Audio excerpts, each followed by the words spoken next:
What's up, everybody? This is Fred Richani of TSC News. According to Dwayne "The Rock" Johnson, a relative of Jimmy Superfly Snuka, WWE Hall of Famer, wrestling legend, Jimmy Snuka has passed away at the age of 73 after a battle with stomach cancer.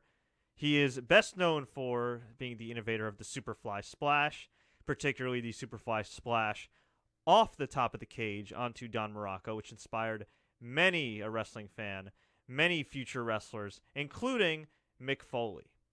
On the flip side, he was arguably a terrible human being, a guy who allegedly, possibly, frankly, if you look at a lot of the evidence, probably, murdered his then-girlfriend, Nancy Argentino, 30 years ago. And it's a complicated legacy for this man, because on one hand, he did produce many great wrestling memories for a whole lot of people. At the same time, he allegedly murdered his girlfriend to the point where there was so much evidence after digging and digging and digging that the case was reopened up 30 years later. Now, he never stood trial because he claimed he wasn't lucid, or his representatives claimed he wasn't lucid and couldn't stand trial and blah, blah, blah, yet that didn't stop him from taking wrestling bookings. And yeah, just a very, very complicated legacy. And it's going to be interesting to see how WWE celebrates him or doesn't. I'm sure they'll include a blurb on their website. At the same time, part of the reason he never went to prison is because of Vince McMahon. And look, I'm not saying Vince McMahon knew all the details at the time, but reportedly Vince McMahon was the one that kind of helped him get out of trouble. Plus the fact that back then when the crime took place in, I think it was like the Allentown, Pennsylvania area, you know, Superfly was obviously a huge celebrity, so he got off easy.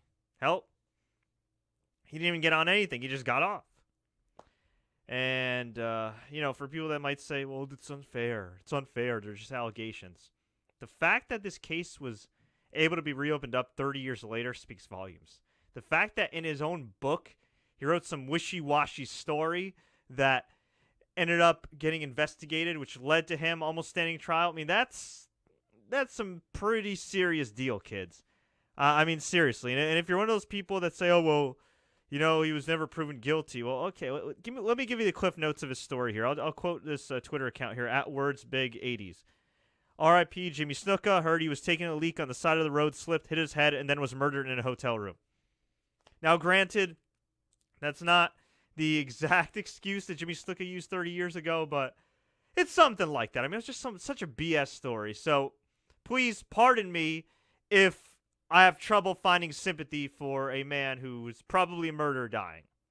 I feel bad for his daughter, Tamina Snuka. I feel bad for his loved ones like The Rock. I feel bad for his colleagues that loved him, because at the end of the day, it's not like they had anything to do with Nancy Argentino and the tragedy. But you know who I really feel bad for? I feel bad for Nancy Argentino.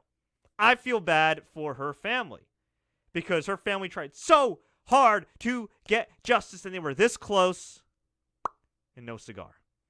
And instead of Jimmy Snuka dying in prison, he probably died alongside his family peacefully as a free man.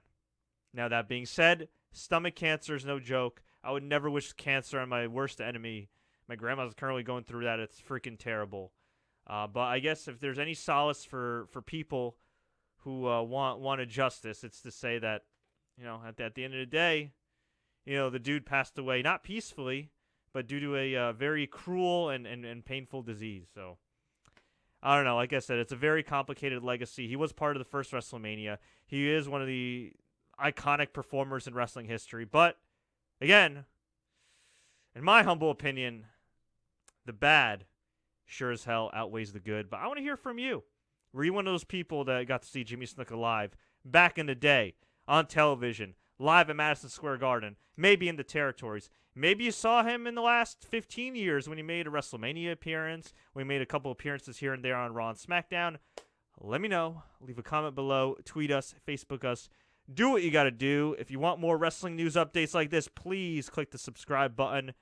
And until next time, everybody, as always, enjoy the matches.